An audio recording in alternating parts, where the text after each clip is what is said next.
Mis queridas salamandras, salamonquis y chismenautas, ustedes lo pidieron y hoy tenemos no una invitada, una invitadaza, porque además sus temas, sus actividades, lo que hace por la humanidad, que ustedes lo vieron en Más Allá del Rosa, para mí ha sido un tema de inspiración.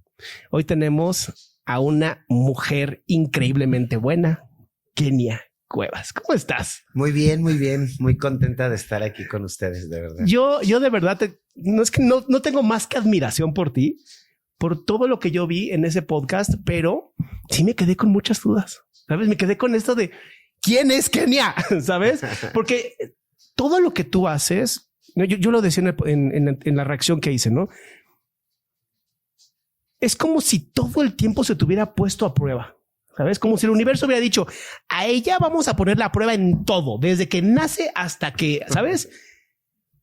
Y pasaste todas las pruebas. Que no fue fácil, ¿no? De verdad no fue fácil. Ya sí, pero es que fueron momentos muy difíciles. Es que eso es lo que a mí me inspira de ti. Sabes que hablamos mucho, yo hablo mucho en los podcasts y hablo mucho de la fuerza y la resiliencia que tenemos los seres humanos, ¿sabes? Y hablo mucho de que hacer el bien es difícil. O sea, portarse mal es la cosa más sencilla del mundo. Claro. ¿No? Ser malandra o malandro es bien fácil. Ser bueno no. Y tú tuviste todas las oportunidades, absolutamente todas las oportunidades para un día decir, ¿sabes qué? A la chingada. Y no lo hiciste. Sí, de hecho yo me pude haber quedado en mi calidad de víctima, ¿no? De enojada, de resentida, ¿no? Tuve abandono, resentimientos, ¿no? Enojos, ¿no? Muy puntuales. Sin embargo, y hubo propuestas, fíjate, del crimen organizado, ¿no? Wow. Yo cuando estuve en la cárcel, cuando salgo, regreso al lugar donde pues yo viví en la calle, pero ya renté un lugar, ¿no? Que es Garibaldi. Y llegaron las personas, ¿no? Que en su momento, cuando yo vivía en la calle, antes de que yo estuviera presa, ellos estaban conmigo consumiendo. Entonces, conforme pasaron los años, se quedaron como con la jerarquía, ¿no?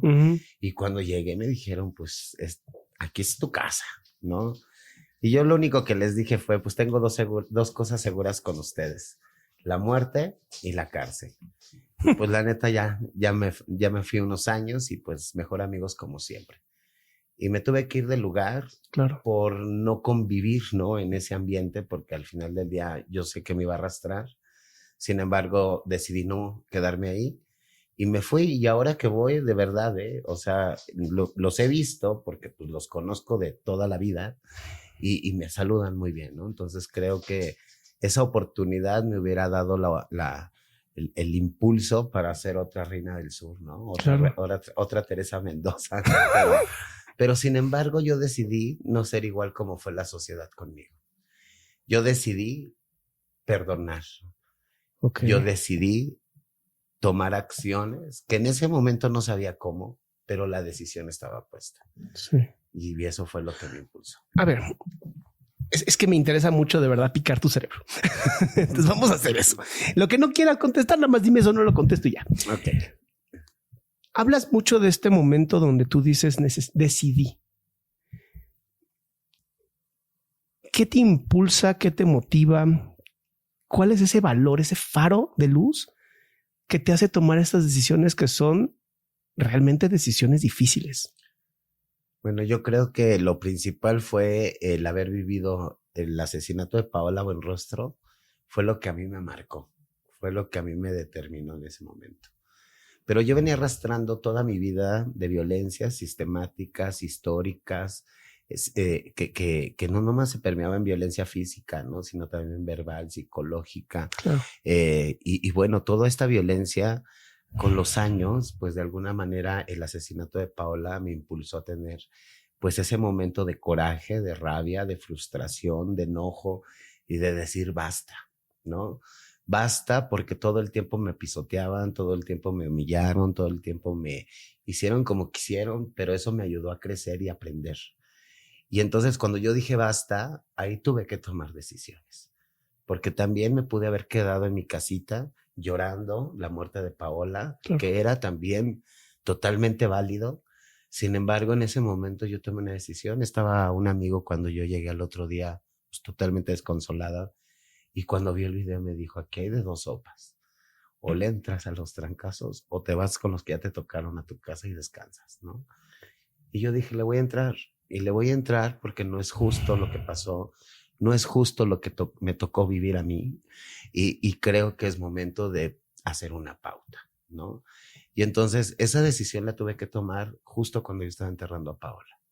En ese momento fue cuando yo decidí tomar este camino de activismo, empezar a luchar por justicia, a denunciar, porque el no ya lo tenía.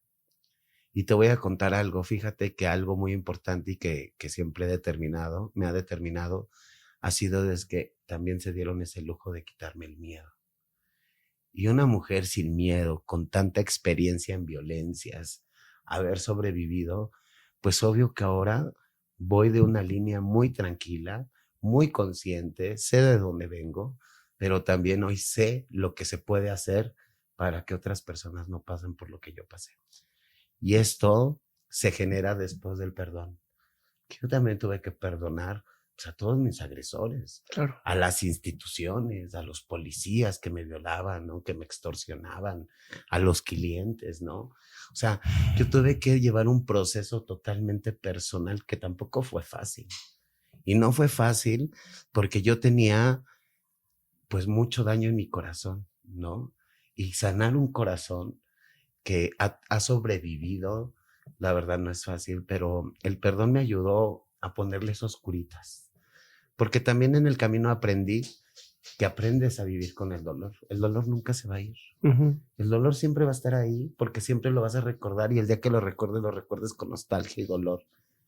Pero al final del día vas a aprender a vivir con él y va a ser parte de tu vida. Claro. Y eso me ha ayudado a generar estrategias que realmente me lleven a tomar acciones de no repetición. De no repetición porque también yo me he tenido que formar. Yo también tuve que entrarle al estudio, que algo que le tenía miedo, porque yo salí violentada a los 9 años de la escuela. Entonces yo a mi adultez, ¿no? Con todo lo que ya había vivido, tenía miedo de enfrentarme a la escuela. Claro. Y lo tuve que hacer. Y lo tuve que hacer precisamente por ese dolor, por ese sufrimiento, ¿no? Por esa frustración que generó durante tantos años de mi vida, ¿no? Y que ese punto de lanza del asesinato de Paola fue lo que detonó todo. Y ahí fue donde dije, no pasa nada, vamos para adelante. A ver, aquí es donde yo necesito entender un poco más, porque tú dices, yo tenía dos opciones, o llorar, como pues ya, la mataron y así es la vida, o hacer algo, ¿no? Sin embargo, en este hacer algo, tenías dos opciones también. Hacer algo como lo has hecho hasta el día de hoy, tratando de mover un sistema corrupto o apantanado, ¿no? Lleno de personas ignorantes, o también recurrir a la violencia, porque el acceso lo tenías. Totalmente. La gente estaba. Totalmente. Y aún así tomaste el camino de la paz.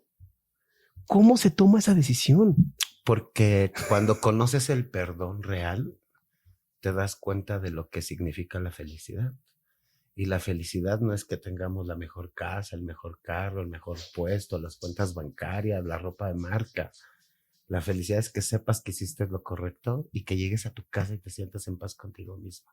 Okay. Eso es la felicidad. Esos momentos de tranquilidad son los que te generan felicidad. Y la felicidad se construye todos los días, porque todos los días son días nuevos, días con oportunidades para cada vez ser mejor persona, ¿no?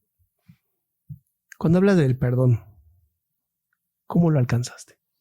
¿Cuál es el proceso de alguien para alcanzar ese perdón? Porque conozco muchas personas que no han pasado, yo creo que ni por el 10%, ni el 1% de lo que tú has pasado y no pueden perdonar. Pues fíjate que yo cuando estuve en la cárcel, en alguna ocasión logré entrar a una capacitación de esas que dan dentro de los centros penitenciarios. Sí. Y me metí a una que se llamaba Conociendo mi violencia. A mí me había llegado una notificación de un beneficio, obvio cuando yo estaba buscando, ¿no? Y que logré varias rebajas de sentencia. Y pues logro entrar a esta capacitación y pues fue un proceso pues fuerte, ¿no? Porque hablaban de todo tipo de violencia, los niveles, cómo se genera, cuáles son, pues también todas las interseccionalidades que tiene que haber, los entornos, ¿no? Y entonces empezar a entender todo eso y que yo ya lo había vivido, fue como hacer clip, ¿no? Uh-huh. Y después la terapeuta me dijo, ahora como ejercicio final, no, vamos a tener que perdonar, ¿no? Y entonces ya eran procesos más emocionales, ¿no? En el punto que nos había llevado esta terapeuta. Y entonces yo le preguntaba, ¿y cómo voy a salir de la cárcel?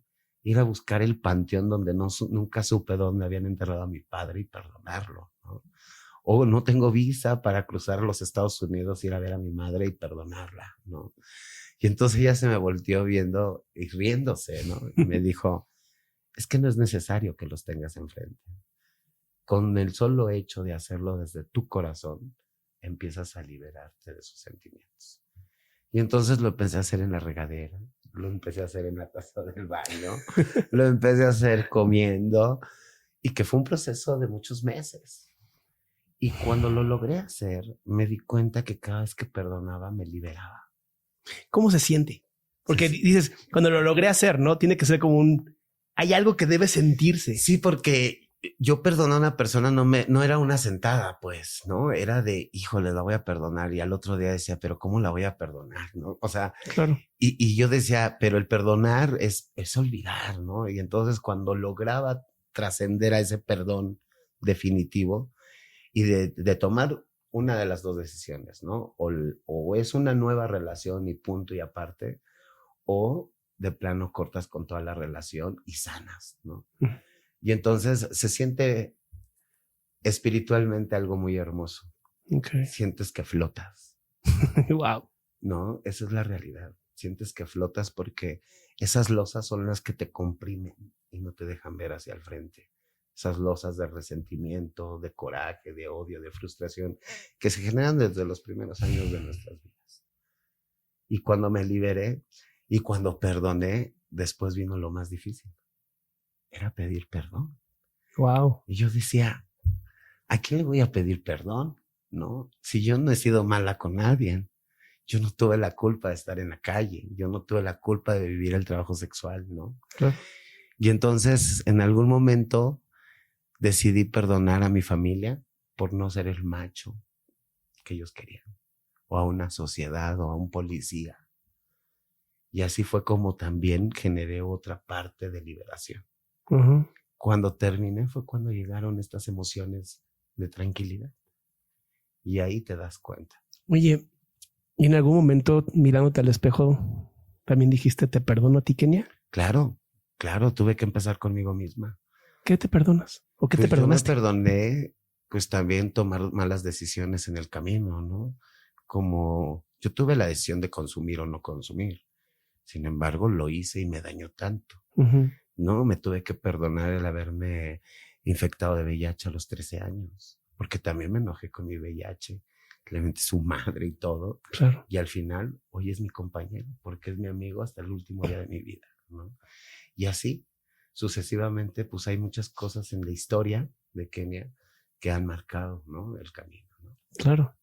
A ver, la adicción. La adicción. Hablaste de tu adicción. ¿Era el crack? Era cocaína base, cocaína piedra, base, piedra y cocaína, así como tal, polvo.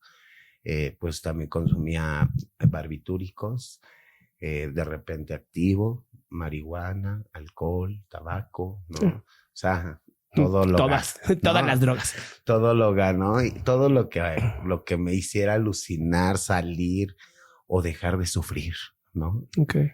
Entonces esa era la sustancia. ¿Recuerdas tu primera inhalación o fumada o no sé cuál ha sido la primera que hiciste, pero ¿te acuerdas de ese momento? Sí, totalmente. Yo estaba en el Hotel Gran Vía, ahí en Eje Central y Lázaro Cárdenas. Sí. Yo vivía a la vuelta en el Hotel Playa y en ese hotel nos rentaban habitaciones por ratos. Entonces ingresé ahí y ¿ahí tenías qué edad? No, pues yo tenía como 9 años y medio, 10 años. Yo ya estaba trabajando, ¿no? Wow. Entonces llegó un sujeto y me dijo, yo traigo un perico. ¿no? Y se siente más rico, ¿no? Y yo le digo, pero es que yo no le entro. Y me dijo, no, éntrale, ¿no? Si no, pues voy a tener que buscar a alguien que sí le entre, ¿no? Y le dije, va.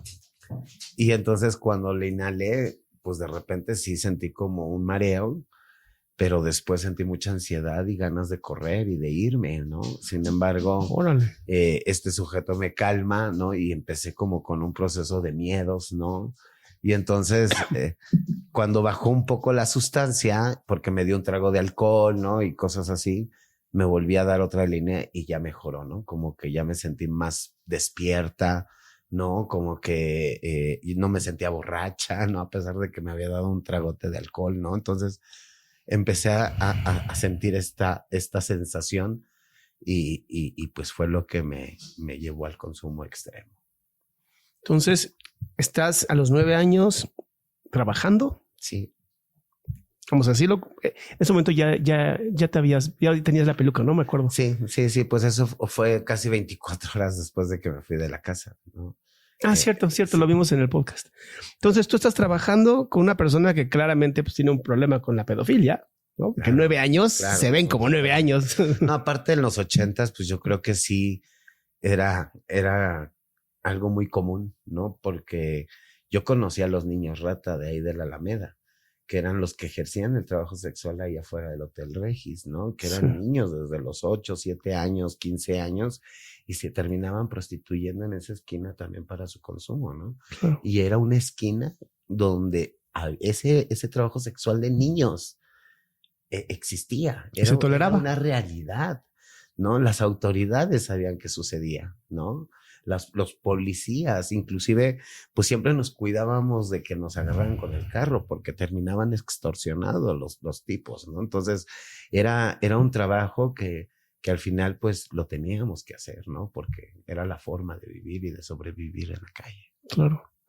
Entonces, a tus 9 años pruebas por primera vez la cocaína. Dices, me engancha, me gustó. ¿Qué fue lo que te gustó? Sí, fue como mareo y luego...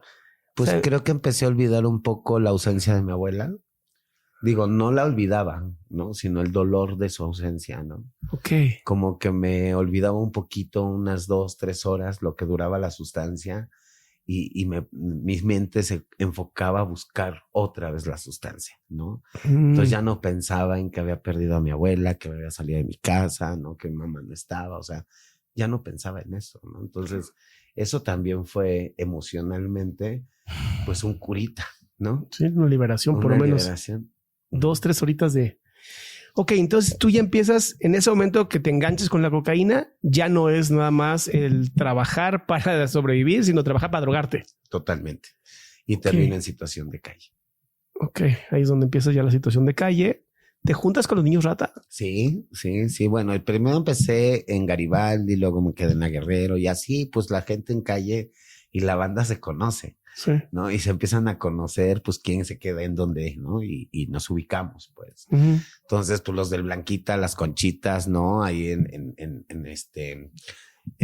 la calle Sol, ¿no? En todas esas calles, ¿no? Que hasta el día de hoy existen campamentos de personas en situación de calle.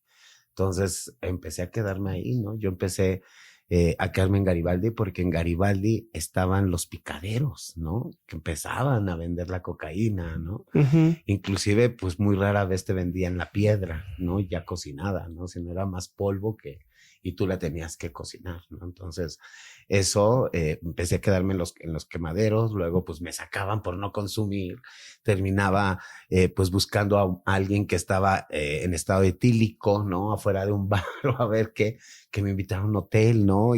O sacarle algo de lana, ¿no? Entonces, después ir conociendo a esa banda que se quedaba en la calle, pues empezarme a quedar, ¿no? En las calles. Y luego conocí, ¿no? A los niños rata, que fue cuando conocí las coladeras. Uh-huh. Y ahí entendí por qué les decían los niños rata. Claro. No eran niños rata por vivir en las coladeras, sino porque las ratas eran sus mascotas. Entonces, eso, empezarlo a ver, a palpar, ¿no? Y que también era un refugio, porque hay un código con las personas en calle, ¿no? Tú perteneces aquí, te cuidamos.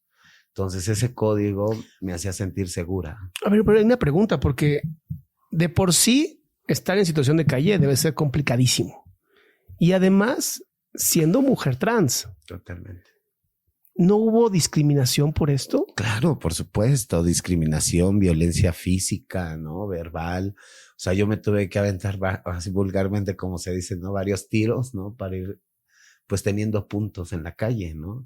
De hecho, yo así aprendí a pelear defendiéndome, pues, de los mismos niños, ¿no? Que no querían que yo estuviera ahí o de las mismas chicas trans, ¿no? Porque también en el trabajo sexual había una rivalidad, ¿no? Yo cuento en un momento de un punto de trabajo sexual donde yo pagaba una cuota, pero también existían muchos puntos de trabajo sexual donde era jugártela, ¿no? Por los operativos, ¿no? Entonces, en esas esquinas existía también una líder, ¿no? Y antes el código era, pues date en la madre con la más cabrona y te quedas. Y si no te me vas, ¿no? Entonces era también rifarte un tiro para poderte llegar a parar en una calle, ¿no? Entonces, o luego llegaban las gandallitas, ¿no? Las que ya llevaban muchos años en el trabajo sexual, inclusive que también, ¿no? Como en la Viña del Señor hay de todo, pues se dedicaban a robar, ¿no? Y llegaban con las que éramos pequeñas, ¿no? Y me gustaron tus aretes, ¿no? Y te los arrancaban, ¿no? O tu peluca, ¿no? Y era para que no trabajaras y le dejaras a ella a un cliente que iba a robar, ¿no? Entonces, era una rivalidad todo el tiempo, y no nomás en el trabajo sexual, sino también en la vestimenta, en los códigos de belleza, ¿no? En el que yo tengo el pelo más bonito, tengo las chichis más buenotas, o sea, y entonces empieza una competencia, aunque no hay un juez, aunque no hay una convocatoria, ¿no? Entonces empiezas a crear una ilusión y decir, yo quiero estar así, con esta figura perfecta, y es donde empiezan también otros procesos de salud, ¿no? Donde viene una automedicación de hormonas, ¿no? Una accesibilidad de biopolímeros y aceites que van complicando, pues muchas veces los órganos vitales, ¿no? Vienen trombosis, ¿no? Sobredosis hormonales, ¿no? Pérdida del hígado, del riñón, ¿no? Por todas las consecuencias que puede provocar estas cosas, ¿no? Y entonces, esta transición, aunque el trabajo sexual no se te cuestiona tu identidad, ¿no? Y es por eso que también muchas ejercemos el trabajo sexual, porque logramos tener estos cambios sin cuestionamientos, ¿no? Entonces, hay un trasfondo, ¿no? En realidad, ¿no? Ahora, la trata que vivimos en el trabajo sexual, ¿no? Porque hay muchos tipos de tratas, pero una trata muy puntual es desde el crimen organizado, desde el consumo. Porque entonces, ok, tú trabajas en esta esquina, entonces el que vende, te presto 10 y ahorita que trabajes me las pagas, ¿no?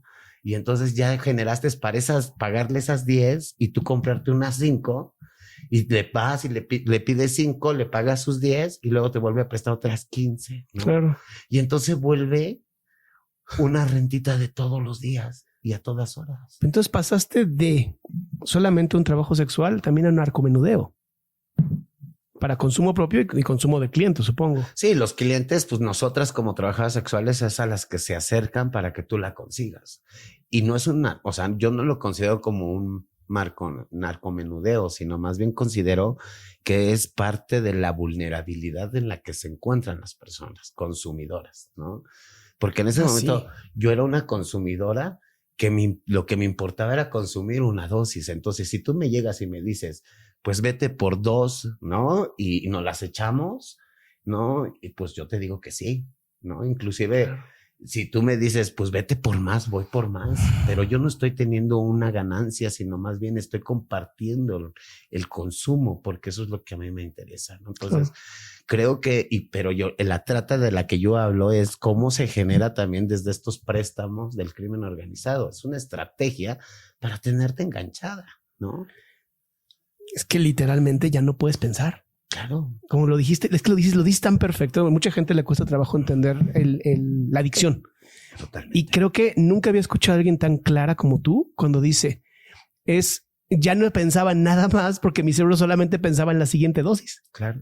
Y eso, claro que para mucha gente eso va a acabar con el infierno que siento emocional de pensamientos que a lo mejor no dejo de pensar, ¿no? Pues sí, imagínate, ya todo está enfocado en consigue. Claro. Pero y que también la misma sustancia biológicamente en tu organismo genera una adicción. Ah, claro. Sí. ¿No? Entonces tu cuerpo ya es dependiente y lo exige. Sí. Porque es como cuando tú alguna vez has tenido hambre, que se te haya olvidado comer en todo el día y sientas ese hueco en el estómago. Es horrible, es muy doloroso. Y sientas la necesidad, aunque sea tomar un trago de agua. así se siente cuando no tienes una dosis de droga. Claro. Entonces, imagínate la desesperación, la ansiedad y lo que podría ser un ser humano por una dosis. Entonces, hemos criminalizado tanto a las personas consumidoras y no hemos explorado para determinar que sea un problema de salud pública. Bueno, ¿no? Por desgracia, es que México es mágico, te lo juro. En México sí está considerada una enfermedad la adicción, ¿no? Pero en las cárceles que hay N cantidad de personas que por adicciones están ahí, que no deberían estar ahí. No, pero pues quien ingresa a las drogas, sí. pues es el mismo sistema. Claro. Son las mismas autoridades. Ahora, decías tú de los puntos. Esto me llamó mucho la atención porque hablas de los puntos y pues como blanquito privilegiado, ¿no? Pues no entiendo qué significa como el punto. Para mí es como que los policías son los que organizan, es más bien el narco, es más bien el gobierno. El punto es la esquina donde se concentran las mujeres trans trabajadoras sexuales. ¿Pero quién lo controla? Pues hay una líder que es la más vieja, ¿no? Que lleva trabajando en esa esquina. Esa es como la primer líder, ¿no? Uh-huh. Pero ahora, en estos tiempos, tenemos un fenómeno nuevo, ¿no? Por decir, ahora el crimen organizado te va y te pide la cuota. Aparte están estas líderes individuales y la extorsión de los policías, ¿no? O sea, pagas como 3 usos de suelo. Claro, ¿no? A la madre. Entonces, esto incrementado antes era, pues, la madrota, ¿no? O la líder de la esquina, ¿no? Sí. Pero también tenemos otro factor, ¿no? Como las personas masculinas que nos involucran sentimentalmente y después terminan siendo nuestros extorsionadores. Eso también se da mucho en la trata de personas. Totalmente, ¿no? Esos gigoló o mayates, o como le quieran llamar, ¿no? Porque al final del día saben que hay una carencia emocional, sí, ¿no? Y lo saben perfectamente, por eso saben cómo hablarte al oído, cómo engañarte, cómo engancharte, y después terminas trabajando para esa persona, ¿no? Uh-huh. Entonces, eso, y que también puede haber que hay personas masculinas que se involucran con mujeres trans que también tienen consumo, ¿no? Uh-huh. Y entonces vuelve a una relación destructiva de consumo, ¿no? Y pues muchas de las veces termina muy mal esa relación. Que incluso terminan hasta manteniéndolos, ¿no? Totalmente. No, eso es un código. Prácticamente el 99% de todas las mujeres trans terminamos manteniendo a nuestras parejas precisamente por ese miedo, y lo he dicho, ¿no? Muchas veces, por ese miedo a quedarnos solas. Claro. Porque en realidad no te den con esas emociones, sentimientos de cortejo, de cuidarte, de protección, de pareja, ¿no? De convivencia, sino más bien de obtener algo económico, poder, ¿no? Que también puede darse dentro de estos ambientes. Claro. Oye, Kenia, ¿te acuerdas de tu primer enamoramiento? No, pues... enamoramiento como tal. O sea, no, digo, si la otra persona no fue realmente correspondido, no pasó nada. Yo creo que durante todos esos años no hubo un enamoramiento como tal, ¿no? Siempre fue como estos clientes que de repente se volvían tus parejitas, ¿no? Pero era para ya no pagarte el servicio, ¿no? O sea, más bien, ¿no? Pero pareja la tuve hasta que llegué a la cárcel. Cuando yo llegué a la cárcel, yo conocí a Santiago. Santiago era más joven que yo. Pues cuando lo conocí, pues empezamos a platicar, nos conocimos, ¿no? A ver, déjame interrumpirte. Tú entras a la cárcel por posesión de drogas, creo, ¿no? Ajá, pero me agarraron con 2 puntos. Sí, o sea. Tú realmente llegaste a la cárcel por discriminación, no hay de otra, por el crimen de odio. Y criminalización, ¿no? Sí, totalmente. Cuando tú estás en la cárcel, te meten en la cárcel de hombres. Sí. Es que esa parte no me acuerdo de si lo dijiste o no, pero bueno, perdón, tengo que volver a preguntar, ¿no? Te permiten seguir, o sea, te obligan a hacer lo que no eres. Hombre, ¿no? Okay. De hecho, pues en las cárceles todos podemos tener lo que queramos con dinero, ¿no? Uh-huh. Lo que quieras. Y yo clandestinamente, pues yo tenía mis taconcitos, mis vestidos, mis maquillajes, mi peluca, porque todo el tiempo te interiorizaban que eras hombre, ¿no? Uh-huh. Entonces cuando me encerraban, yo me maquillaba, me arreglaba, para que no se me olvidara quién era yo, ¿no? Qué bonito. Entonces, de alguna manera seguí defendiendo esa transición que me arrebataban desde el momento que entré a un penal masculino, ¿no? Entonces me cortaban el pelo a rapa, ¿no? O sea, era una violencia constante. De hecho, cuando andábamos maquilladas, pues te pasabas y te veía el rondín, te decía, ¿por qué andas maquillada? ¿No? Llévate a certificación, es porque te mandan el castigo, ¿no? Y eran 30 días en conductas especiales por intentar evadir la cárcel. Evadir la cárcel. Sí, ¿Más querías ser vas tú? a fugar vestida de mujer. Ese es el argumento que tiene el jurídico y el reglamento interno de los centros penitenciarios. O sea, que dirían, se metió una mujer, ¿cómo pasó esto? ¿Y se dejan salir o cómo? Sí, o sea, no sé cuál es su lógica, pero esa era la forma de decirnos entonces que merecíamos un castigo, que merecíamos que nos cortaran el cabello, ¿no? Que inclusive tomar estrategias. Las mujeres trans también pues hemos tomado estrategias, ¿no? Yo he contado que esas plumas Bic, no les quitaba el taponcito y me delineaba mi ceja. Y cuando me paraban, ¿por qué traes delineada la ceja? No, es un tatuaje, jefe, ¿no? Y me pasaba los dedos y era una forma de evadir, ¿no? Que me fuera un castigo. Entonces, creo que esa violencia por la identidad todavía hasta el día de hoy se sigue generando en todo el país. Okay. Una pregunta, ¿el castigo qué es? O sea, ¿qué significa 30 días en especiales?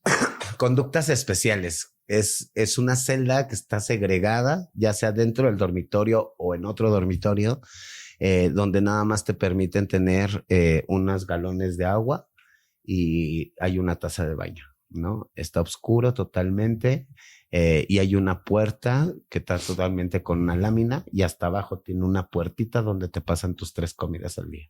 Que la verdad también la comida es un asco, ¿no? O sea, sí. Son 3 papas flotando en agua, ¿no? Sin sal, ¿no? Y esa es una comida, ¿no? Entonces, de verdad es que vivir 15 días sin luz, ¿no? Sin contacto con humanos, ¿no? Sin tener, pues, la posibilidad de nada, pues sí te puede volver, ¿no? Como... Sí, porque más sin luz no puedes saber si está haciendo de día, de noche. De noche, claro, totalmente. Pierdes la noción del día, ¿no? De las noches, inclusive pues no hay aseo personal, ¿no? O sea, durante 15 días no te bañas, te crece el pelo, la barba, ¿no? Dijo, o sea, porque pues al final del día las hormonas son hormonas, ¿no? Y entonces cuando sales todo así de, ya salí, ¿no? Entonces estos castigos pues se generaban por eso, o por no ir por el medicamento, ¿no? O por pelearte, ¿no? O sea, como que había como, pues ya, el castigo era el castigo. Cuando estabas encerrada con tus propios pensamientos, ¿había alguno como recurrente que estuviera como ahí jodiendo todo el tiempo? Sí, yo creo que siempre pensé en hacer algo. No sabía cómo, no sabía cuándo, no sabía qué horas, sí. Pero siempre mi mente voló, ¿no? Yo decía, algún día a lo mejor puedo hacer algo, a lo mejor algún día puedo cambiar esto, a lo mejor algún día puedo entrar como una organización al penal, ¿no? Y empezar a ayudar a las mujeres trans para que no vivan esto, a lo mejor algún día, ¿no? Y esos días llegaron, ¿no? Sí. Llegaron, ¿no? Pero realmente esos pensamientos estuvieron todo el tiempo, ¿no? Entonces, cuando llegó lo de Paola y detona todo esto, ya había un pensamiento previo que se generó desde las cárceles, ¿no? Wow. Santiago. Sí. A ver, Santiago. Santiago te conoce con la violencia de tú eres un hombre, entre comillas, pero él sabe quién eres tú. Claro, tu identidad. Él me trataba como, pues, como lo que soy, ¿no? Ajá. Toda una dama, me cortejaba, me llevaba rosas, cartas, ¿no? O sea, empezamos a tener como esta relación de convivencia dentro de la cárcel, generábamos juntos, ¿no? Comprábamos cosas que necesitábamos juntos, ¿no? Convivíamos todo el día, ¿no? Entonces, a pesar de que él vivía en otro dormitorio, pues siempre o se iba muy tarde o llegaba muy temprano, ¿no? Pero siempre había esas posibilidades con dándole unas monedas al custodio, ¿no? Entonces, claro, pues empezamos a tener una relación que duró 15 años. 15 años. Yo todavía salí de prisión en el 2010, estuvimos todavía cerca de 6 años todavía en la calle, ¿no? Juntos, ¿no? Porque ¿él salió también cuando tú saliste? Yo salí primero, yo salí en septiembre y él salió en marzo del siguiente año. Entonces, cuando él sale, yo ya tenía un lugar, ¿no? Donde vivir, entonces llegó conmigo y empezó él a trabajar y entonces empezamos a vivir juntos. Pues lastimosamente, pues él ya no está entre nosotros, ¿no? ¿Cómo él crees? Falleció en el 2016. ¿Por? Por un paro cardíaco. Wow. Él falleció pues dormidito en su cama. Pues así de la nada falleció. ¿Pero tenía alguna enfermedad o...? Pues no, fíjate que él hacía mucho ejercicio, ¿no? Entonces, de repente dejó de hacer y empezó como a subir mucho de peso. Uy. Y como 15 o 20 días antes se quejaba de un dolor en el brazo izquierdo. Sin embargo, pues también vivíamos en una situación de vulnerabilidad, esa es la realidad. Entonces no tenía las herramientas que tengo hoy, ¿no? Y pues obvio, llegar a un hospital y eso era muy difícil, ¿no? Entonces esta accesibilidad a las instituciones. Entonces habíamos planeado que a través de la clínica Condesa le iban a ayudar para darle una atención, pero esa atención ya no se pudo dar porque de la nada perdió la vida. Fue un paro fulminante. Wow. Él murió el 25 de julio del 2016, unos meses antes de que asesinaran a Pablo. Te iba justo a preguntar eso. O sea, ¿tuviste la pérdida de alguien que amaste? Luego Paola. Y también una amiga, la que me recibió cuando salí de la cárcel, Débora, ella murió en febrero del 2016. ¿Y ella por qué murió? Ella murió por neumonía y por complicaciones en los pulmones por los biopolímeros. Entonces ella se empezó a sentir mal en diciembre del 2015. Yo la empecé a acompañar. Durante enero y febrero la tuve hospitalizada en el Gregorio Salas hasta el 28 de febrero que perdió la vida. Y pues cuando la perdió, ella era de Nicaragua. Yo no era activista, entonces nunca me quisieron entregar el cuerpo en ese momento. Perdí como la línea. Sin embargo, ahora con lo del mausoleo logro rescatar el cuerpo de Débora. Ole. Entonces Débora muere el 28 de febrero, Santiago el 25 de julio y el 30 de septiembre matan a Pablo. Pero lo mismo me sucedió cuando mi abuelita. Murió mi sobrino, mi hermana y mi abuelita en el lapso de 3 meses. Mi sobrino murió a consecuencia de cáncer el 6 de mayo del 87. Después muere mi hermana el 17 de agosto del 87 y por último muere el 8 de septiembre del 87 mi abuela. Entonces, fueron como 3 momentos que me sacan a la calle, porque al final del día pues era como mi primer círculo. Y ahora cuando salgo de la cárcel me pasa estos mismos eventos, ¿no? Y ya cuando matan a Paola es cuando inicio como pues un cambio en mi vida también, ¿no? Porque yo al final del día seguía ejerciendo el trabajo sexual, ¿no? A pesar de que ya hacía prevención de VIH, ¿no? Sí. A pesar de que ya llevaba mis condones, mis pruebas, ¿no? Sin embargo, pues yo también tenía necesidades y tenía que seguir ejerciendo el trabajo sexual. ¿Cuándo dejas de ejercer el trabajo? Lo dejo de ejercer justo en el 2017, porque a finales del 2017, que es cuando ya se empieza como a aterrizar más lo de las escoltas, ingreso al programa de Pilares de la Ciudad de México ya como un trabajo, y eso me ayuda, ¿no? A tener un ingreso y a determinar que ya tenía que dejar, pues como tal, el trabajo sexual. En cuanto empecé a trabajar, pues también le fui dando al mismo tiempo a la organización, ¿no? Que eso siguió creciendo y por acá, pues es donde yo me mantenía, ¿no? Claro. Y así es como decido dejar ya el trabajo sexual definitivamente. ¿Cómo deja las drogas? Porque eso es también difícil. Sí, eso pues es una enfermedad. Las drogas las dejé y creo que también fue muy difícil, pero lo logré gracias a Dios. Pero sí fue más la indignación que me generó el ver cómo se morían las personas y que estaban muriendo solas, ¿no? Entonces el empezarme a acercar, a cuidarlas, pues era un compromiso que, pues si tú lo veías quejándose y te tenías que ir 2 horas antes de la comisión, eran 2 horas que a lo mejor perdía la vida. Entonces, siempre el compromiso y la responsabilidad, no sé por qué se me ha dado. Sí. Entonces, eso me generaba decir, no me puedo ir. Y entonces, pues cuando ya iba para afuera del hospital, tenía que irme a mi estancia porque ya era la hora del cierre.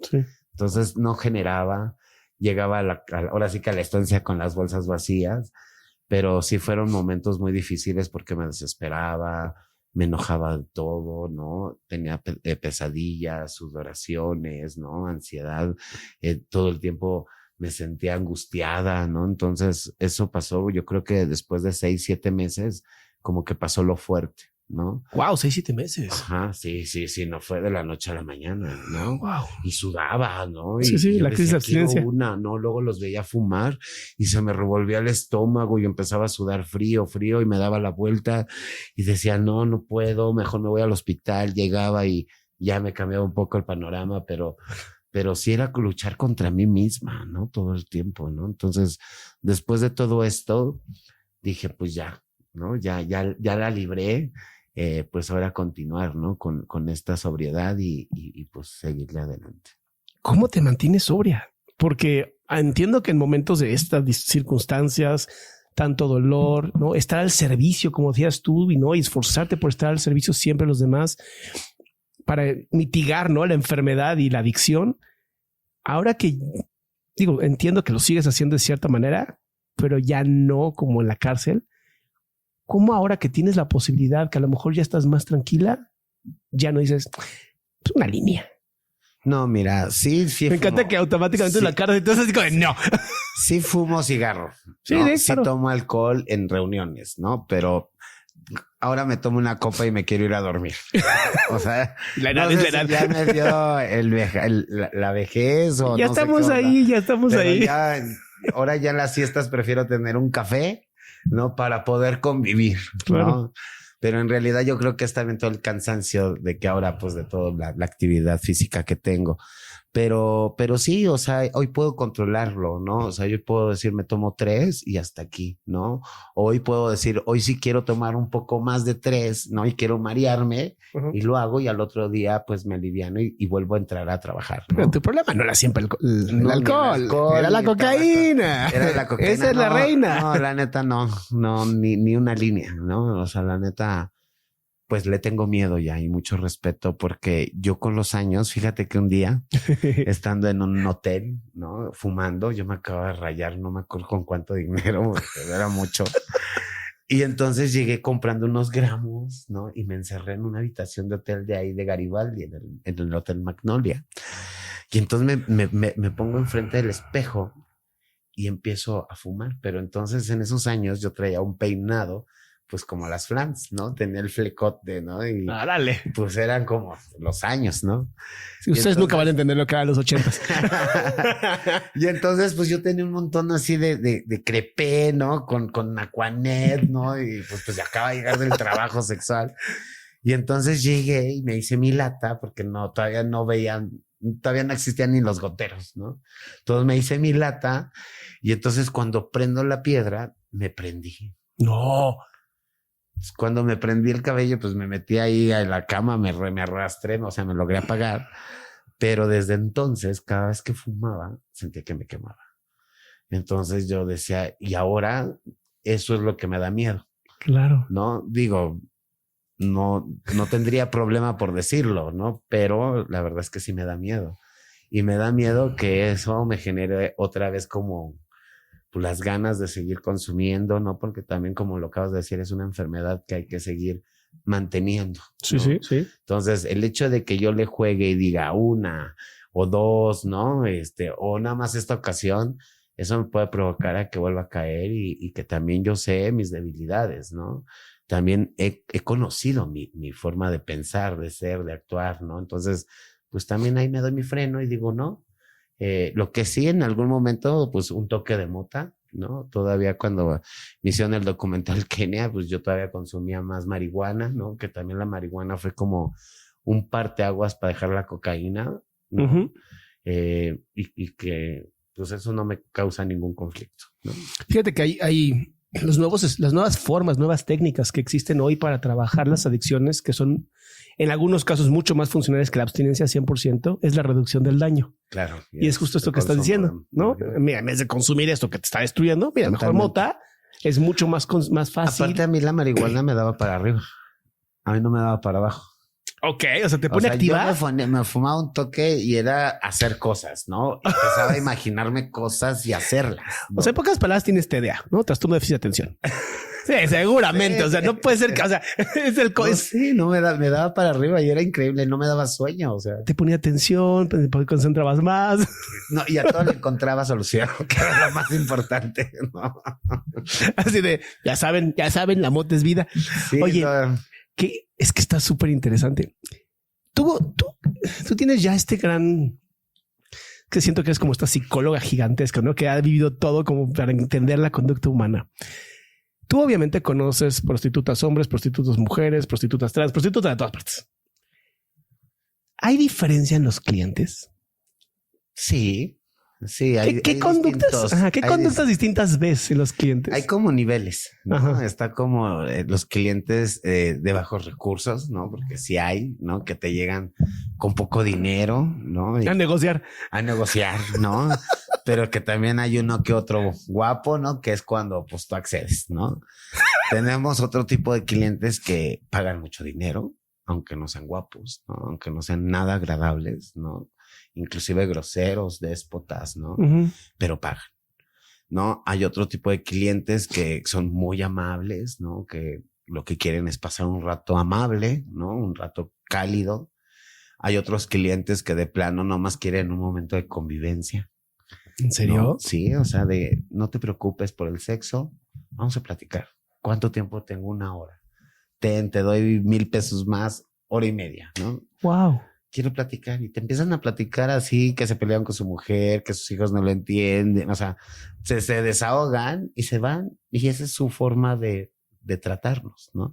Hay otro tipo de clientes que lo que buscan es hacer una transición o viven, ¿no? Con una frustración porque al final del día se tuvieron que colocar en el género que no se identifican por toda la presión social. Y entonces cuando nos buscaban, pues préstame tu ropa. Yo nomás quiero que me prestes tu ropa, que yo quiero ser tu amiga y te pagaban el servicio, ¿no? Claro. Y ahí terminabas maquillándolas, ¿no? O sea, hay muchos niveles y muchas formas de clientes, ¿no? También están los clientes que son de primera vez, ¿no? Que nunca en su vida y que iban pasando y sintieron atracción, se pararon. No les importaba si eras trans, no trans, te subían. Había otros clientes que de plano pues ya eran frecuentes, ¿no? De cada 8 días. E inclusive nosotras ya los identificamos y hoy te llevó a ti, mañana a mí, ¿no? Y hoy no vio a nadie ni me le aferro yo, ¿no? Porque es un cliente frecuente, ¿no? Pero también tenemos a otro tipo de clientes que son los que consumen, los que llegan de plano, pues ya bien adictos, ¿no? Y te dicen, vamos a cotorrear al hotel, ¿no? Y es fumar, drogarte, estar días encerrado en un hotel, ¿no? Hola. Hay otro nivel de clientes que nada más quieren pasearte. Sí, vámonos a Acapulco, yo invito, ¿no? Y se van contigo 3, 4 días con todo pagado y te regresan y todavía te dan una lana, ¿no? O sea, a mí me tocó mucho en los 80s, 90s que llegaban a Tlalpan muchos clientes que era como algo, como un código. Te llevaban al Sanborns de División del Norte que tenía como una cantinita y es 24 horas. Y ahí en el bar era tomarte unos tragos y después te sacaban a la tienda, pide lo que quieras, ¿no? Y te cortejaban de esa forma. Esa era su forma de contratarte, ¿no? Entonces hay muchas formas de tener a los clientes, ¿no? También están los clientes sobrepasados, ¿no? Que ya nomás quieren chiflarte, ¿no? O sea, hacerte daño, ¿no? Hay otro tipo de clientes que también tienen un trastorno, o transfobia como tal, ¿no? Que nada más te buscan para hacerte daño, ¿no? Sí. Hay otro tipo de clientes que también, pues te contratan, te suben, inclusive te pagan por adelantado y a media cuadra te sale un tipo atrás o se te para otro carro y se bajan unos tipos y te asaltan. Entonces, hay clientes que te violentan, ¿no? Por decir, me llegaron a rociar con el extinguidor, con el gas lacrimógeno, nos llegaron a aventar miados, orines, o sea, huevos, ¿no? O sea, de todo, ¿no? Sí. Y gente que, pues que sí llega y contrata, ¿no? Entonces, eso es como muchos niveles de clientes y muchas posibilidades, así que cuando te llega alguien y te pide un servicio, pues no sabes con quién te vas a enfrentar. Eso es la pregunta que te iba a hacer. O sea, ¿cómo se maneja esta incertidumbre constante? Porque no es como que me pasó una vez y bueno, 10 meses después, es algo que siempre pasa. Y además, entre ustedes hablan también de esto. Sí, no, pues totalmente, pero hay una necesidad muy grande económica de seguir generando este espacio de transición, ¿no? Porque es como el único lugar seguro, ¿no? Que te da, pero que también no se te cuestiona, ¿no? Entonces, y que también el trabajo sexual y la violencia la normalizas todo el tiempo. ¿Por qué? Porque te va cubriendo esas necesidades, ¿no? Entonces, o también están los clientes que les gusta irse a tomar contigo a los bares, ¿no? Y que te invitan todo, ¿no? Tienen la botella y mi reina y lo que tú quieras y pues eres su reina esa noche. Claro. Con todo lo que tú tienes trabajando ya con personas trans, ¿cuándo una persona, y digo, entiendo que esta pregunta puede ser como muy abierta, ¿no? Pero ¿cuándo una persona trans siente que ha logrado como de aquí, esta soy yo? ¿Cómo llegas a ese punto? La madurez no llega con la transición. Ok. Más bien llega con la formación emocional, ¿no? De conductas, de formas de ser, de pensamientos, ¿no? Puede ser una mujer trans de 30 años totalmente madura, ¿no? Consciente, con claridad de lo que quiere hacer, como una mujer de 70 años, ¿no? O puede haber lo mismo, ¿no? Viceversa, una mujer de 30 años que no sabe ni para dónde caminar como una de 70, ¿no? Y que la transición nunca hay un límite, ¿no? Porque se vuelve una adicción también, ¿no? Y yo creo que el momento de la madurez, y la madurez tendría que ir encaminada hacia la aceptación de nuestros cuerpos tal y como Dios nos los dio. Porque nosotras queremos cubrir un estereotipo, ok, está bien, ciertas conductas, ¿no? Corporales que son necesarias, pero llega una adicción de ser la perfecta, ¿no? Ese 90, 60, 90 que nunca va a llegar, claro, ¿no? Y que en el intento pueden morir, o en el intento pueden llegar a asimilarlo, ¿no? Pero la frustración se genera al no cubrirlo. Y entonces yo lo que he aprendido en el camino es que hoy no necesito hormonas, no necesito más cirugías, porque hoy me acepto tal y como soy. Esta soy yo, Kenia Cuevas, porque es una mujer íntegra que se construyó, porque el género se construye, el ser mujer se construye, la madurez se construye. Entonces tenemos que generar pues esta integridad para poder ser libres, ¿no? Y llegar a esa adultez y a esa madurez con esa conciencia de ya no violentar tu cuerpo, aceptarlo tal y como es, amarlo tal y como es. Y no estoy en contra, que quede claro, de la hormonización, de las cirugías, pero no a tal grado de que sea como siempre buscar la perfección, sino más bien buscar la comodidad y la tranquilidad para tu cuerpo. Pero creo que literalmente acabas de hablar de todas las personas del mundo, no nada más de las personas trans, ¿no? Porque cuánta gente no conozco yo. Y cuando no lo cubres, se suicidan, ¿no? Se meten a dietas, ¿no? No se aceptan, que, ay, me siento fea, que mejor voy a comer chocolate, ¿no? O sea, sí, que helado, ¿no? ¿Cuántas no tienen ¿cómo se llama esta? Bulimia, anorexia, todo esto. Anorexia, ¿no? Que se meten el dedo, ¿no? O sea, por no cubrirlo, ¿no? Sí. Entonces, cuando tú aceptas y amas tu cuerpo, que es tu materia, entonces empiezas a darte cuenta que es muy valioso y que vale igual que una mujer que se pueda tener todas las operaciones como la que no tenga. Claro. Wow, esto de la madurez y la construcción está impresionante, Kenia. Oye, hablabas, bueno, fuera del aire estábamos platicando, ¿no? Aquí tienes una persona maravillosa, Maya, ¿no? Que digo, yo sé que controla tu vida, ¿no? Y cual agradezco porque estás aquí hoy gracias a ella. Una mujer explotada por Maya Michelle Calderón Mata. A la cual amamos porque te trajo para acá. Pero hablabas también de otra amiga que ya no está. ¿Cómo conociste a estas personas? Bueno, pues era Daniela, Catherine Daniel Márquez. Ella la conocí en el programa Pilares en el 2018. Okay. Ella era consejera del INE y después la jalaron a la Secretaría de Educación para precisamente este programa de apoyo social. Y ella era una mujer súper preparada, ¿no? Ella era psicóloga, pedagoga y sexóloga. Hola. ¿No? Y aparte le hallaba muy bien a la computadora, ¿no? Cuando yo la conocí, no había hecho una transición. Todavía la nombraban con su nombre que se le asignó al nacer. Y cuando yo la conozco, pues yo vi totalmente a una mujer, ¿no? Yo dije, no manches, pues tú no eres Daniel, ¿no? Eres Daniela, ¿no? Y me decía, ¿estás segura? ¿No? Y yo la ayudé y la animé mucho, al grado de que llegó un día a la secretaría totalmente en su transición y se posesionó y dijo, esta soy yo, se cambió el nombre.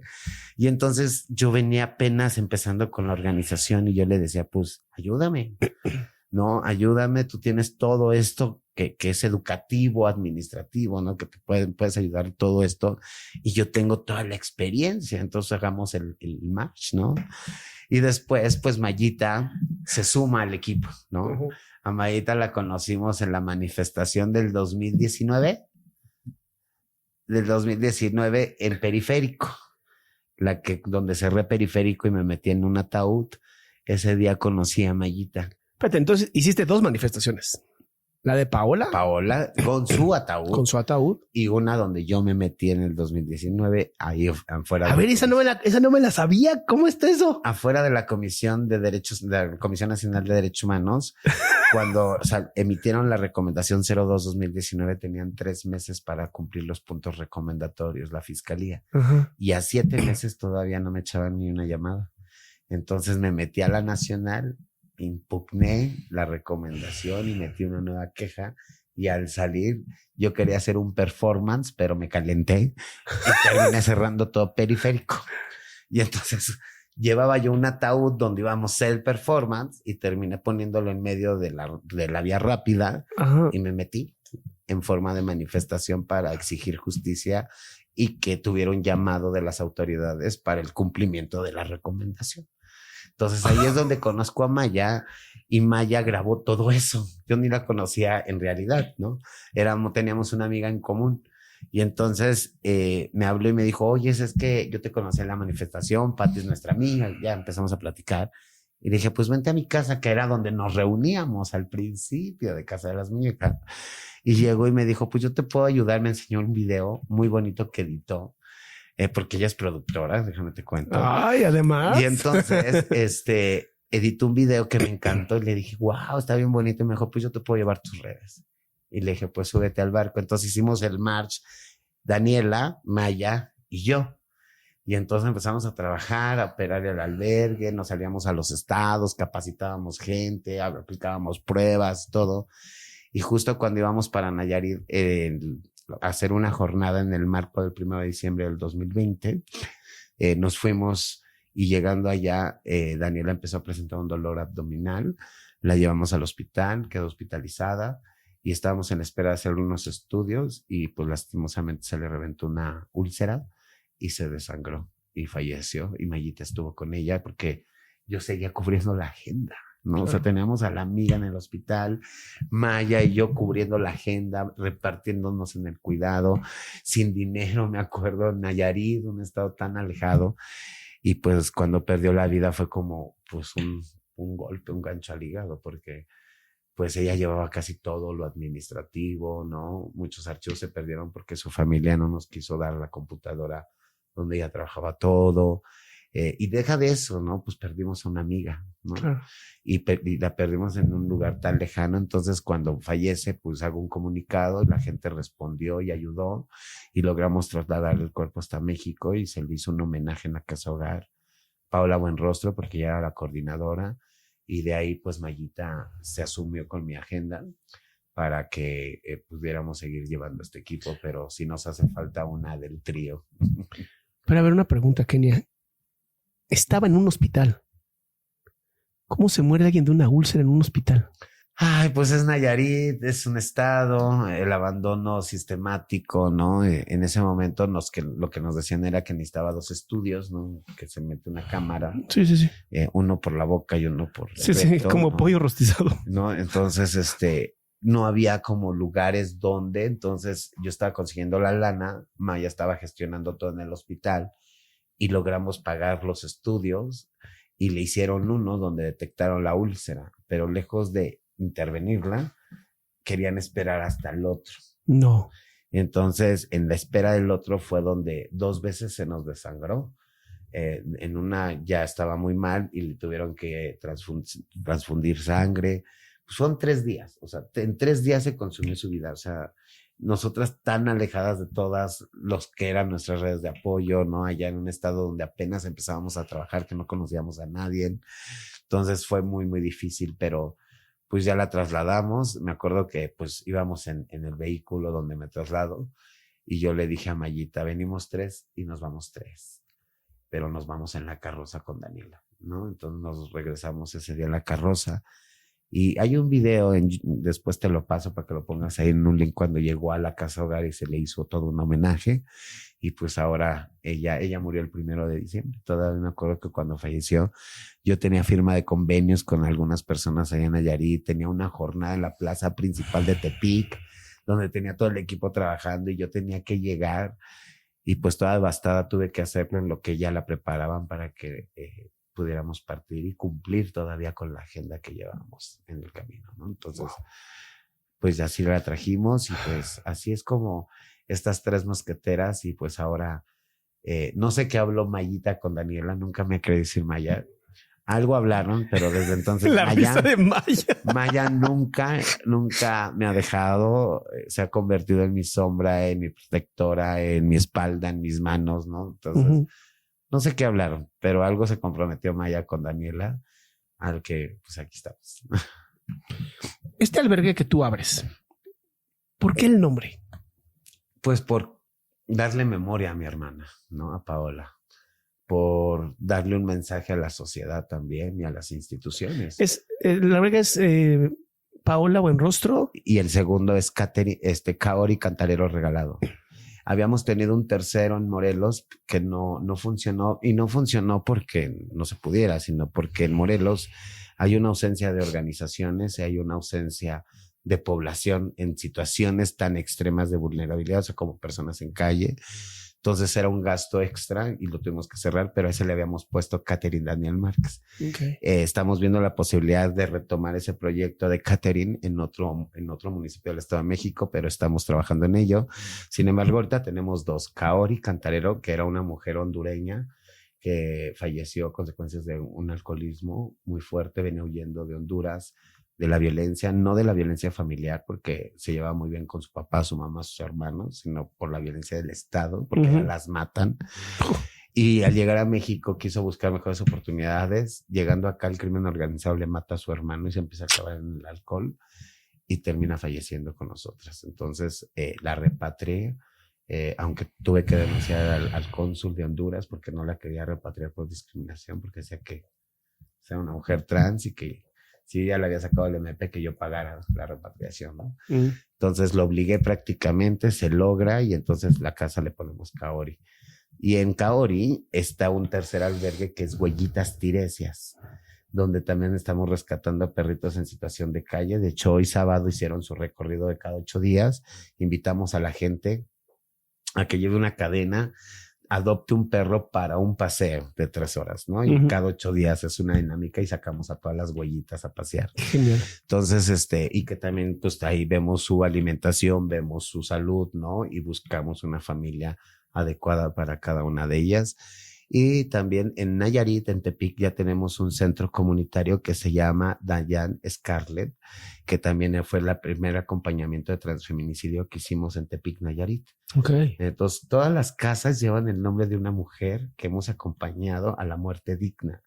Y esto es un mensaje a la sociedad y a las instituciones, porque a mí se me hacía en esos momentos tan importante que una institución, un albergue público, ¿no?, tuviera el nombre de una mujer trans que era trabajadora sexual o asesinada o muriendo en estos contextos, claro, para determinar una línea del tiempo y decir nosotras también existimos, ¿no? Y no nomás existe un Emilio Zapata, ¿no? No nomás existe un Hidalgo, ¿no? O sea, también existimos nosotras y también necesitamos espacios y que nos nombren en esos espacios, así como en las calles.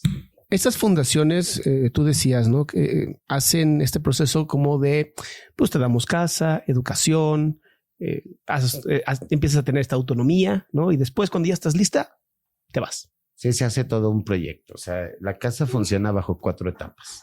Es ingreso, intermedio, avanzado y vida independiente. Obvio, cada chica llega con distintas circunstancias, distintas vulnerabilidades y que les impacta de distinta forma la violencia. ¿Cómo las consigues? O sea, ellas llegan ya solitas. O sea, ya has hecho todo esto, ya lo tuyo ya es así. Ya nada más nos hablan por redes o que nos ubican de los puntos o otra mujer trans le dice, ¿no? O una institución las canaliza. O sea, ya sistemático. ¿Tu intención cuál es? ¿Lograr qué con estas casas? Pues mi intención es que cada mujer que transita por las casas adquiera herramientas, adquiera conocimientos, ¿no?, profesionales y que se pueda colocar en un estatus de calidad de vida. Ese es lo primordial, ¿no? Que en el camino puede ser una estrategia u otra, porque ninguna es igual, ¿no? Entonces, por eso desde que llegan en ingreso se les hace una entrevista desde el área psicoemocional, donde detectamos todo lo que ellas van a necesitar en el proceso, pero también cuáles son sus gustos, ¿no? Cuáles son realmente sus necesidades de ella. Que yo puedo asumir que necesito una cobija y una comida, claro, pero a lo mejor dice, yo nomás quiero mi cambio de identidad y yo tengo cómo conseguir para comer, ¿no? Entonces, más bien bien desde esas miradas vamos construyendo un plan, ¿no? Dentro de la casa. Entonces, ya que tienen su plan, pues vamos aterrizando derechos, ¿no? Por derecho a la salud, ¿no? Las llevamos a un hospital, un seguimiento puntual, ¿no? Que las atiendan, que las revisen. Si viven con VIH, tratamiento. Si quieren su tratamiento hormonal, pues aquí en la Ciudad de México ya es gratuito. Si quieren cambiar su nombre de una vez, sacar sus documentos, ¿no? O sea, como que todo esto es el primer momento, ¿no? Sí. Después, el segundo momento ya es la profesionalización. Ya con documentos, ¿no? Con toda esta, ya un mes y medio, ¿no? Con estabilidad emocional, ¿no? Por también un acompañamiento psicoemocional, pues ya se ingresan en el área educativa donde abandonaron sus estudios o inician desde un inicio, desde alfabetización. Sí. Tenemos un programa educativo que se diseñó para cubrir desde alfabetización, primaria, secundaria y preparatoria. Wow. Entonces, con este diseño, en una sola clase atienden todas las necesidades de todos los grupos. Y con ello, pues empiezan a certificar, pero al mismo tiempo llevan talleres de autonomía económica, culturales, deportivos, artísticos, digitales, de idiomas, salidas recreativas a museos, teatros, ¿no? ¡Wow! Y entonces, después de esto, empieza un proceso de deconstrucción de la violencia y se empiezan a rescatar hábitos que se pierden en esos contextos de vulnerabilidad. Entonces, las personas empiezan a adquirir responsabilidad, empiezan a reconocer sus hábitos, ¿no? El autocuidado, ¿no? La educación. Entonces, todo esto, junto con valores, logramos que lleguen a la preparatoria y es cuando se vinculan a lo laboral. Y cuando empiezan con lo laboral, empieza un proceso de ahorro. El 80% de lo que perciben se va a la caja de ahorro y el 20% se lo pueden gastar como quieran, porque al final la casa le sigue dando traslados, le sigue dando comida, techo, ¿no? O sea, todas las necesidades. Y después, llegando a una vida independiente, ¿no? Wow. Esta vida independiente ya es un proyecto que se hace a corto, mediano y largo plazo. ¡Órale! Con los psicólogos que construyen su proyecto de vida. Sí. Y entonces si dicen, ok, yo quiero terminar la licenciatura en trabajo social, ¿no? Y ya cuando termines es como mi primer meta, ¿no?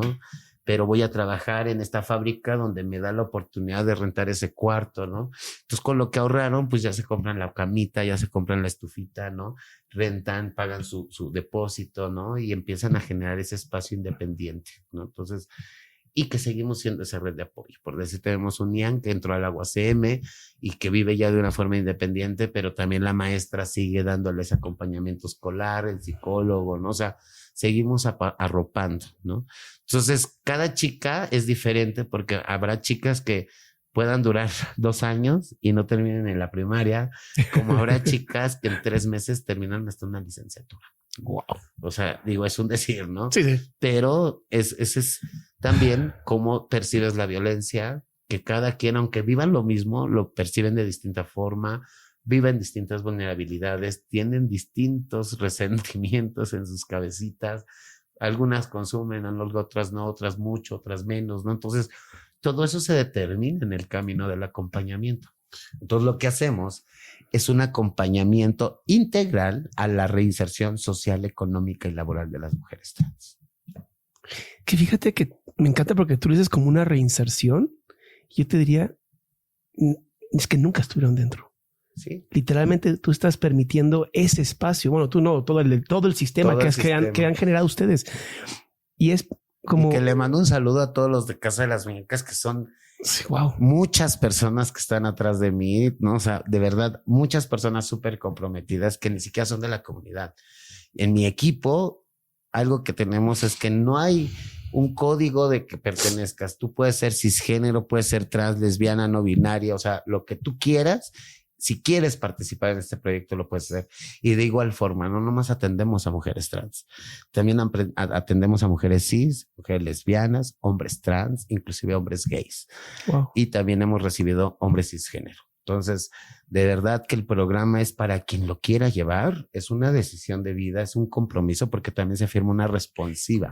Justo te iba a preguntar eso, ¿cuál es el compromiso? Porque, o sea, ok, llegan contigo, ¿no?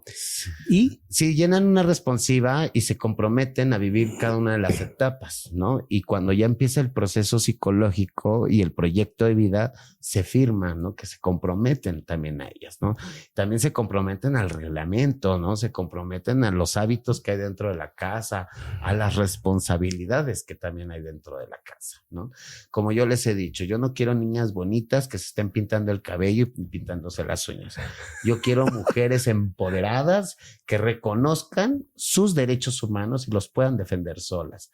Y lo que yo quiero es construir más Kenias Cuevas. No quiero que me quede nada más yo, porque yo el día de mañana me voy de este planeta. No soy eterna. Yo lo que quiero construir son habilidades en las personas y que yo no quiero darles el pescado. Yo quiero enseñarles a pescar. Me encanta que dijiste que no vas a ser eterna y tengo una mala noticia. Ya eres eterna. O sea, ya eres eterna, Kenia. Ya no se puede dejar de ser. Oye, la intención de estas casas también es sacar a las chicas de la prostitución. Mira, como tal, yo eso no lo he dado como radical. Lo que sí es que he entendido que el trabajo sexual es uno de los lugares donde más corremos riesgos las mujeres trans, ¿no? Y es de las pocas oportunidades que tienen, ¿no? Exacto. Entonces, más bien yo lo que quiero es que se den cuenta que si se preparan, va a haber una gama de oportunidades, incluyendo el trabajo sexual, y que ellas tomarán sus propias decisiones de vida y determinarán para dónde quieran caminar. Porque también ahí lo determina cada persona. Claro. ¿No? Yo puedo decirle, lo mejor para ti es que termines tu licenciatura de abogada y te meto a un despacho. Pero a lo mejor me dice, sí, a lo mejor quiero terminar, pero quiero litigar y hacer trabajo sexual y defender a las trabajadoras. O sea, también puede permearse por ese lado. Entonces, por eso siempre es importante escuchar a las víctimas y a las mujeres que acompañamos. No podemos asumir que tenemos la fórmula. La fórmula se construye con todas las que tenemos y vamos viendo por cada persona cuál es la más importante y cuál sería la mejor y la adecuada para esa persona. ¿Este modelo tuyo es creado por ti, por tu equipo? Por mi equipo y por mí. O sea, la idea era mía. Cómo se plasmó en objetivos, ¿no? Metodología y todo fue la construcción de todo el equipo. Uh-huh. Pero en realidad la idea desde el día 1 fue mía, ¿no? La forma de atención siempre la tenía muy clara. Y se ha replicado en otros centros, se está usando en gobierno. Nada, es que de verdad se me hace de los pocos modelos que veo que funcionan bien y que no solamente se encargan como de, sí, guardería, un ratito, sino que está diseñado para sanar. Sí, totalmente. Y se sana desde el corazón, ¿no? Porque también se encuentra un lugar de pertenencia, ¿no? Una familia. Claro. Oye, ¿no? ¿Y trabajan también con personas adictas? Sí. O sea, cuando llegan con adicciones, ¿cómo ayudan? Sí, tenemos, cuando llegan con una adicción muy fuerte, se canalizan al toxicológico para que desintoxiquen sangre, el acompañamiento psicoemocional, pero también tienen sesiones de Alcohólicos Anónimos 3 veces a la semana. ¿No? Tienen que esas 3 veces a la semana, en la mañana tienen estudio y en la tarde catarsis. Ok. Entonces, no he querido como decirles todos los días hay que llevar una terapia de Alcohólicos Anónimos, sino sé que el programa funciona. Claro que funciona. ¿No? Porque yo también estuve en anexos, no fuera de serie, ¿no? O sea, que me resentí porque me golpeaban, me aplicaban, me colgaban, ¿no? Pero sin embargo, este proyecto es para que se sienten, tengan un momento de estudio, de comprensión de la literatura y ya en la tarde puedan desahogar, ¿no? Todo lo que se va cargando también el día a día, ¿no? Claro. Entonces, eso también les ha funcionado. Al principio, todas decían, es que yo no soy alcohólica, yo no soy drogadicta, ¿no? yo no estoy, yo no lo otro. Entonces, empezarles también a enseñar que no nomás es un castigo a Alcohólicos Anónimos, ¿no? Sino es una forma de vivir y de ver la vida. Una filosofía, ¿no? Oye, ¿conoces a cada persona que está en la casa? Sí. Y si no la conozco físicamente, por lo menos el caso lo tengo claro, ¿no? Porque tenemos chats de psicología, chat de consejería, chat de las casas, ¿no? Entonces, cualquier cosa se va notificando, inclusive las comidas, ¿no? Que aunque yo no tengo el menú o lo mandan, ¿no? Mensualmente el menú, yo me espero a la fotito, ¿no? Cuando las veo sentadas con el menú ¿no? Y entonces ya les pongo un like, o cuando la foto está mal, o cuando hay que comentar, comento. Muchas de las veces también dejo la operatividad y la independencia de todo el equipo, ¿no? Pero cuando tengo que intervenir, intervengo. Voy a usar un poquito pasado. Este niño de 6, 7 años que de pronto un día decide transicionar, que de pronto dice: yo no soy un niño, yo soy una niña, soy una mujer trans. Que mire ahora quién es Kenia. No, pues yo creo que ni se lo imaginaba, ¿no? O sea, de verdad, yo veía mujeres trans muy guapas, empoderadas, ¿no? Y yo decía, algún día quiero ser así, ¿no? O en mis tiempos de niñez existían las maniquís, ¿no? Dorian, Donovan, ¿no? O sea, eran como 6 mujeres que estaban sumamente operadas, producidas, y las denominaban las maniquís. Entonces, cuando llegaban a un lugar, todas querían ser como ellas, eran como las ídolas, ¿no? Y entonces yo decía, algún día quiero ser así, ¿no? Y entendí otro camino para llegar a ese punto, ¿no? No era la belleza, sino también hay otra forma, que es la intelectualidad. Te juro, te veo y digo, ¿nunca pensaste que ibas a tener el impacto que tienes hoy? No, de verdad no. De hecho, ni cuando pasó lo de Paola, ¿no? O sea, yo creo ni cuando abrí la organización. Yo pensé que con tanta desigualdad educativa que tenía, esto iba a caerse, o sea, era más la garra que yo tenía, ¿no? Sin embargo, en el camino también hubo gente que confió en mí, que estaba preparada, y que hoy cuento con un gran equipo que siempre me alimentaron mis ideas, me ayudaron a aterrizarlas y a que hoy fueran una realidad, ¿no? Entonces, y que ahora pues ya es muy fácil para mí, ¿no? Hacerlo todo. Acabas de regresar de Europa. Uh-huh. De Francia, según yo. Sí, de Biarritz. ¿Qué pasó ahí? ¿Cómo llegamos a Europa? Bueno, pues hace un año, en noviembre, ya casi un año, en el IDFA en Ámsterdam, fue la premier de Kenia. Kenia es una película, un largometraje documental que me hizo Gisela Delgadillo, que fue una mujer que desde que mataron a Paola me contactó y me fue brindando un acompañamiento, ¿no? Yo nunca vi un lente como tal, ¿no? Se convirtió en una amiga, en una aliada, en una compañera, ¿no? Alguien que también cuando nos veía caídas nos apoyaba tanto económicamente, moralmente, ¿no? Entonces ella grabó muchas cosas y construyó una película que desde el principio ella me dijo, yo voy a hacer un documental, no sé cuándo, a qué horas, cómo, porque también entró muchas convocatorias, ¿no? Ganó premios previos antes de la premiación. Entonces, de ahí sale este documental y empezamos a recorrer festivales. Llevamos 36 festivales alrededor del mundo. Tenemos muchos premios, principalmente aquí en Guadalajara, que fuimos multipremiados en el Festival Internacional de Guadalajara. Estuvimos en Biarritz, en el Festival de Biarritz. Estuvimos en París, en Viva México.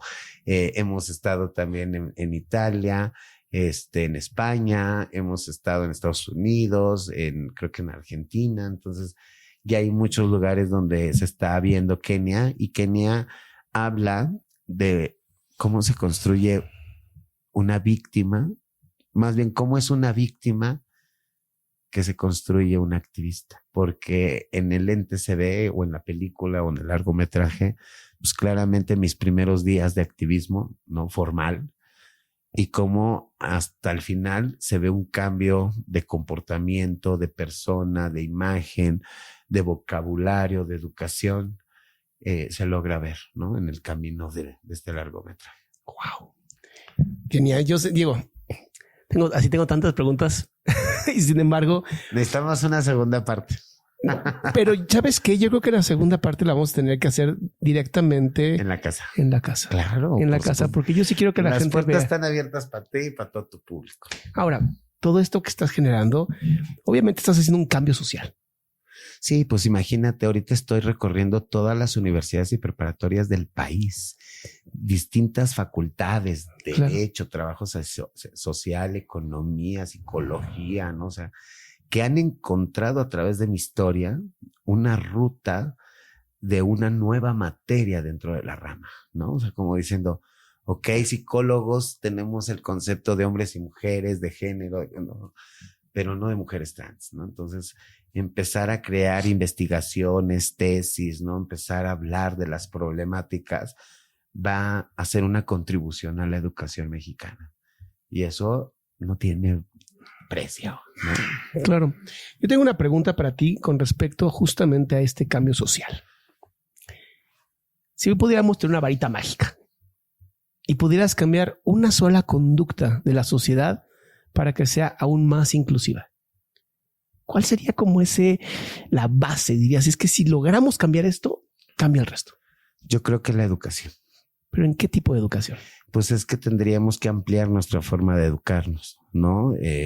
Conocer todas las posibilidades del ser humano para poderlo plasmar en un proceso educativo. Yo estoy convencida que el único cambio que nos va a generar en el mundo va a ser que nos eduquemos sobre estos temas. Uh-huh. Y lo he comprobado, porque hoy que capacito a las instituciones públicas, es tan triste ver que ni siquiera las letras del acrónimo saben lo que significa. Pero se dicen ser totalmente pro LGBT, ¿no? Entonces, yo les he dicho, yo tengo una capacitación que nomás hablo el puro acrónimo, nada más. Pero ahí logramos, y las definiciones, pero ahí logramos entender esta gran diversidad. Logramos entender la diferencia entre identidad, entre género, entre sexo, ¿no? Entre expresión, entre orientación, ¿no? Y entonces cuando la gente comprende que todo está por separado y que lo puedes unir de esta forma, de esta forma, de esta forma, o puedes quitarle o puedes ponerle, entonces empiezas a ver lo que es la diversidad, ¿no? Entonces me he dado cuenta que cuando yo doy esta capacitación ante el servicio público, empieza a cambiar el trato, empieza a cambiar la forma de ver y de nombrar a las mujeres trans, empiezan a crear internamente estrategias, protocolos, modifican reglamentos internos para que no siga impactando la violencia y la discriminación institucional. Después de la sensibilización, porque también no nomás es educativo, sino al mismo tiempo educativo, pero también sensibilizar desde una forma humana, ¿no? Y que esto no es una imposición, porque luego lo han pensado que es una imposición y desde ahí viene esa barrerota. Yo les he dicho, no es una imposición, ¿no? Esto es una cuestión de derechos humanos, punto, ¿no? Ya déjense si soy trans, soy lesbiana, soy gay, soy transexual, lo que sea. Yo tengo derecho a un matrimonio, tengo derecho a una vivienda, tengo derecho a un trabajo. ¿Por qué? Porque donde no me discriminan y donde no me dicen tú por ser trans no vas a pagar impuestos, ¿verdad? Ahí sí no dicen si eres trans o no trans. Ahí hasta señorita te dicen, ¿no? Sí. ¿Por qué? Porque ahí sí vas a pagar impuestos y nosotros no estamos exentos de pagar impuestos. Entonces, cuando tú les aterrizas todo esto, lo empiezan a comprender y empiezan a darse cuenta que los derechos humanos no se respetan hasta que uno no los hace respetar. Uh-huh. Entonces, la educación es lo principal y creo que es lo primero que tendríamos que cambiar, ¿no? Para que formemos nuevas personas con toda esta educación, pero también a su vez sea una proyección hacia los adultos, ¿no? Y desde esa mirada, no desde una imposición, porque yo me reía cuando decían, es que esto es una moda. Te lo juro que yo agarraba así los pelos y me los agarraba y decía, hijos, ¿no? ¿Quién? Tú dime tú, ¿quién en sus 5 sentidos por moda va a decir, hoy voy a ser trans y se va a colocar en un estatus de vulnerabilidad donde todos los días de su vida la van a violentar, criminalizar, segregar, ¿no? Violentándole todos sus derechos humanos sin tener accesibilidad a nada? ¿Quién en sus 5 sentidos por moda lo va a hacer? No, nadie. Pues nadie. No. Entonces, dejemos de pensar que es por moda. Esto es biológicamente comprobado porque la OMS hay documentos donde dicen que la transexualidad es un desajuste hormonal en el embarazo de nuestras mamás. Pero a ver, incluso, vamos, porque hay otros estudios. Es que ahí es donde yo ya empiezo con estos problemas de no requerimos a la ciencia para demostrar que existes. Claro. O sea, en mi realidad tú existes. Pero la gente siempre necesita tener bases científicas. Y eso es la educación. Pero a ver, eso es la educación. Pero a ver, yo me voy un poquito más atrás. Ok. Los valores. No. El valor del respeto ajeno. El valor cristiano, ¿no? El amor al prójimo. O sea, porque eso es algo que me encanta, ¿no? Le dicen a Cristo, ¿cuáles son como las 2 más cosas importantes, ¿no? De la Biblia? Y el güey dice, ¿no? Obviamente soy cristiano, no puedo decir eso.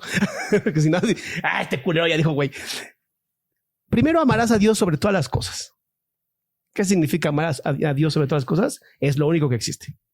Y la segunda es amarás a tu prójimo como a ti mismo. Por lo tanto, Dios en tu prójimo. Entonces tú me dices, ¿no? La educación. Y yo digo, mierda, si ni siquiera luego tienen alimento en sus pancitas y queremos que se eduquen. No, totalmente de acuerdo. Empecemos por el respeto, ¿no? Porque a mí me vale madre los valores se aprenden igual que la violencia. Ah, claro, totalmente. Se maman. Eso tiene que ver por falta de educación social. Sí. ¿No?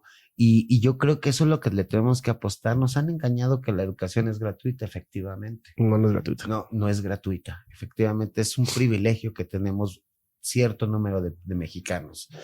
Pero ¿qué estaríamos haciendo como sociedad y como organizaciones para contribuir a esa educación? Entonces, por eso crear ciberescuelas dentro de las casas hogares, eso es educar a las mujeres. Claro. Y que se den cuenta que tienen la capacidad de aprender para colocarse en cómo funciona esta sociedad. Yo no voy a querer cambiar ni pretendo cambiar a toda una sociedad. Lo que pretendo es que reconozcamos a todas las personas dentro de una sociedad. Eso es lo que yo quiero. Además lo dijiste bien bonito porque al final no hablaste ni de géneros, hablaste de personas. Ah, no, yo siempre hablo de personas porque todos reímos, lloramos, cagamos, nos echamos pedos y vamos al mismo hoyo. Y para los 2 días que vamos a estar aquí, ¿qué vamos a hacer con nuestros privilegios? Claro. Los privilegios no son malos. Yo luego me molestaba con las mujeres trans que decían, es que desde tu privilegio vienes. No, perdón, eso es violencia. Sí. Perdón, los privilegios no son malos. Qué chido que tuviste privilegios, pero ¿qué vas a hacer con tu privilegio? Así es. ¿Te lo vas a llevar a la tumba o te lo vas a dejar aquí en tus 4 paredes de tu casa? ¿O vas a salir y compartir ese privilegio o compartir ese conocimiento para que otra persona salga de ese estatus? Claro. Eso es lo que tenemos que hacer. ¿No sabes cómo amo que una mujer como tú, que literalmente viene desde hasta abajo? O sea, te lo juro, vienes desde hasta abajo y lo has dicho siempre. Y hoy, en tu entera humildad, no tienes una película. O sea, no mames. Yo siempre he dicho que el término güey es como inclusivo. Sí, no, yo güey, también, yo también de repente digo güey. Y yo pienso en ti y digo, tiene hasta una película hecha, ¿no? Necesitamos que más gente te escuche. Por eso agradezco que hayas venido. No, gracias a ti. No, necesitamos que la culpable fue Mayita por una desvelada que y te amo, Mayita. Gracias por esto. En una desvelada estaba en internet de chismosa y vio la reacción que tú tuviste del podcast y le empezó a ver y al otro día me habló de ti y dije, pues, está muy bien, ¿no? Habló, creo que lo habla desde el humano, ¿no? Fue lo que le dije a Maya y Maya me dijo, ya le mandé mensaje, ya los contacté. Le digo, ay, qué padre, ¿no? Me gustaría conocerles, ¿no? Y me dijo, pues ya está, ya me voy a poner de acuerdo y los vas a conocer, ¿no? Que yo soy fan, Kenia, de la libertad de expresión. Claro. Incluso aunque la libertad de expresión no vaya con la mía. Claro. El respeto es lo que hablábamos, valores. Ajá. Y fíjate que eso es algo que intento, que esta comunidad de salamandras es una cosa tan hermosa. Yo nunca digo que tengo fans ni seguidores. Yo tengo comunidad. Sí. Porque estamos en pro de la salud mental y que una persona como tú, que nace como un, vamos a decir, macho, para que sea más fácil, y de pronto dice, espérate, no. Mi identidad, mi expresión es macho esta. No, porque macho es un concepto. Más bien nazco con un aparato reproductor masculino. No es masculino, más fácil, ¿no? Y de pronto dice, espérate, no, mi expresión no es esta, ¿no? Claro. Y que yo amaría, y estoy seguro que posiblemente hasta que tú y yo nos vayamos a morir, posiblemente veamos ya por fin ese cambio maravilloso en la sociedad, en donde nos vale madres cómo te expreses físicamente, mientras seas una persona respetuosa, vas a ser aceptada, vas a ser incluida dentro de la sociedad, porque eso es algo que yo veo mucho en el privilegio. Fíjate que algo que también me ha marcado como activista es reconocer el acompañamiento a la muerte digna, ¿no? Porque las mujeres trans, pues de plano se iban a las universidades, ¿no? Uh-huh. Cuando yo me empiezo a dar cuenta de esto, le empecé literal a arrebatar los cuerpos a las autoridades. Y hoy he construido el primer mausoleo en el mundo y en la historia de las personas trans, que es un lugar totalmente digno, con identidad, donde vamos a poder dignificarles, reconocer sus identidades, sus expresiones, pero también recordar sus memorias como ellas se lo merecen, ¿no? Uh-huh. Y como todos los seres humanos No lo merecemos, ¿no? Porque ni siquiera eso pasaba con las mujeres trans. Se contabilizan como hombres, como masculinos, y luego que terminaban sin nombre en tumbas, ¿no? Sus memorias se perdían, no se les entregaba estos cuerpos a esas familias elegidas. Yo he logrado eso. He logrado que hoy se reconozca a las familias elegidas porque he demostrado que el primer violentador en nuestras vidas son nuestras propias familias de la gran mayoría de las personas trans, ¿no? Entonces salimos expulsadas y que después de 20 años le hablen a una familia que nunca me reconoció, se murió, ¿no? Y que venga y vea una expresión femenina y diga, esta no es mi hija, no es mi hijo, pónganle un traje, córtenle el cabello porque ese sí es mi hijo. Entonces, eso no se me hacía justo. No. Entonces, este espacio que está en Iztapalapa, que apenas este 14 de septiembre lo inauguramos ya como tal, ya me hicieron la entrega de la obra, van a caber 150 mujeres en este espacio.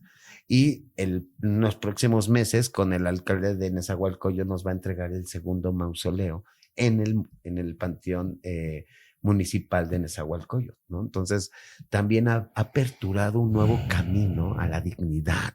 Totalmente. ¿No? Inclusive la dignidad después de la muerte. A mí me sorprende tanto. Es que tú y yo podemos seguir platicando. Así que es horas, Dios mío. Vamos a aventar 20 horas. Va a tener que ser la siguiente. No vamos a aplicar la de Jessica Fernández, que se aventó 4, porque como diablos lo hace. No, a mí ya me duele el culo. Pero fíjate qué bonito es que tú sí eres esa expresión del amor. Y una vez hablé con un sacerdote, me llevo mucho con este sacerdote, y yo le decía, pero ¿cómo explicas, no, los temas trans, no binario, toda la comunidad, no, LGBTQ+, 2S ahora también, ¿no? Y me decía, es que hay muchos seres humanos muy tontos que creen que Dios solamente se pudo expresar en 2 formas. Dice, y Dios lo es todo. Y dije, mierda, encontrar una persona tan maravillosa como tú, que literalmente expresa el amor de Dios. Pues yo estuve enojada con Dios. No lo dudo. Yo le pinté a su madre un montón de veces en la calle. De verdad. Y yo me acerqué a todas las congregaciones habidas y por haber, católicos, cristianos, mormones, testigos de Jehová, ¿no? O sea, evangelistas, con todos. Y llegué con una sed de buscar a Dios. Porque cuando tú perdonas, también tenía que perdonar a Dios y también tenía que conocer quién era ese Dios. Exacto. Porque yo no lo conocía. Y entonces siempre me hablaron de un Dios castigador, que yo era un pecador, que no me quería, ¿no? Que yo no era aceptada por Dios, ¿no? Entonces yo decía, no puede ser, no puede ser. Y entonces yo buscaba a Dios a través de estas congregaciones y al principio era bien padre, ¿no? Pues todos los que se congregaban, bienvenida, y esta es la casa de Dios y pásale, ¿no? Y pues al principio pues yo me congregaba todos los domingos, pues escuchaba el evangelio, trataba también yo de analizarlo, ¿no? De comprenderlo. Claro. Y después de un tiempo me decían, oye, pues ya llevas ¿cuánto? No, pues ya llevo 4 meses, ¿no? Qué bueno, gracias a Dios, ¿no? Y pues no crees que Dios ya está haciendo una obra en tu vida, claro, ¿no? Mucho, ¿no? Yo creo que Dios está obrando en mi vida, pero creo que ya deberías de cambiar, ¿no? Ah, chinga. Ya deberías de, o sea, ya ayer era donde yo les decía, a ver, déjenme conocer a Dios, déjenme saber quién es. Y en cuanto lo conozca, si Él dice que cambie, lo voy a hacer. Si Él dice que no lo voy a hacer. ¿Por qué? Porque Él está en mi corazón.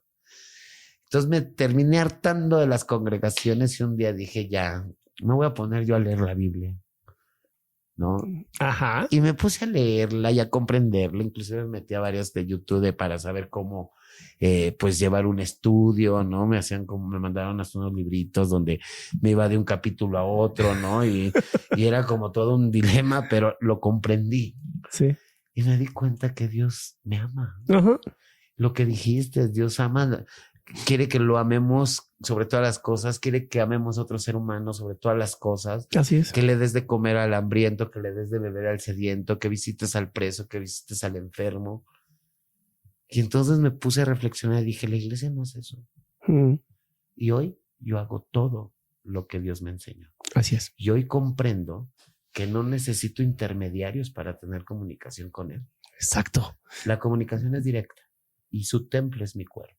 Y es por eso que hoy lo respeto y lo amo tal y como es. Y a hoy Él sabe perfectamente mis necesidades y me da justo lo que necesito porque es lo único que necesito. No necesito más.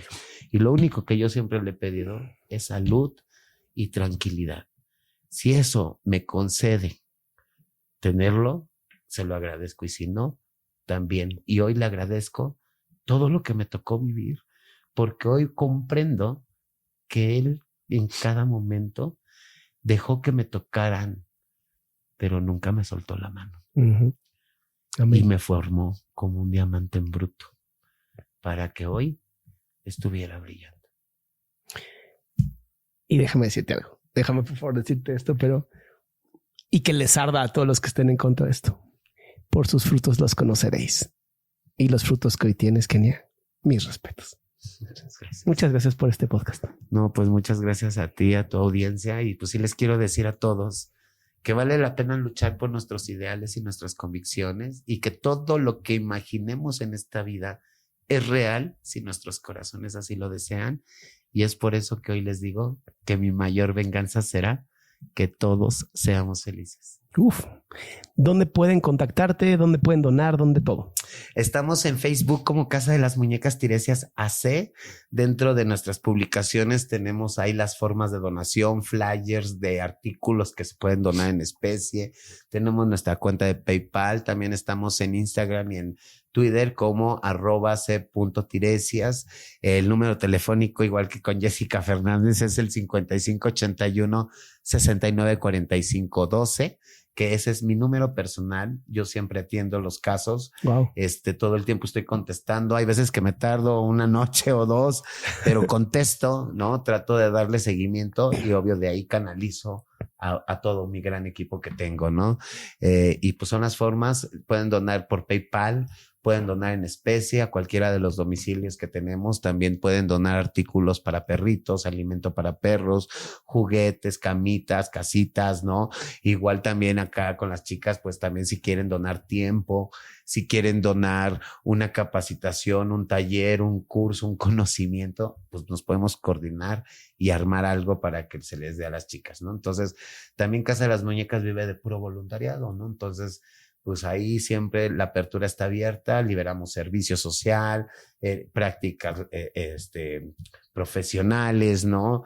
Y pues podemos vincular con las instituciones educativas. ¿Cuánta gente tienes hoy en Casa de las Muñecas? En Paola Buenrostro tenemos, nuestro cupo límite es de 16 personas. Siempre nos arrebasa, tenemos 25, 30, ¿no? Y también depende la época del año. En diciembre podemos tener hasta 40, ¿no? Wow. Y en Kaori ahorita tenemos 15, me parece, y tiene una capacidad de 12.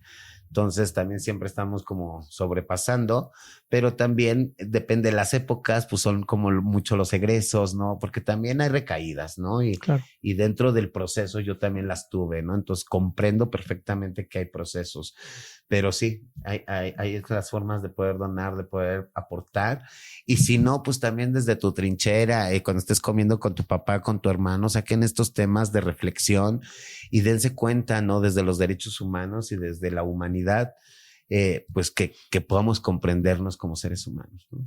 Y para los que les cueste trabajo lo de los derechos humanos, piensen en la dignidad. Exacto. La dignidad. La dignidad es poder ser tú, desde tu pensamiento, corazón y acción, sin ser violentado por ser tú. Exacto. No, eso es una sociedad preciosa. Pues aquí estamos. Pues gracias por hacer esta sociedad más amorosa. Gracias por aceptar la invitación, ¿no? Gracias, Maya, de verdad. Todo está perdido, de verdad. No, yo contigo tengo la esperanza. Recuperé la fe en la humanidad gracias a Kenia, honestamente. Pues muchas gracias, Kenia. Muchas gracias a ustedes, de verdad.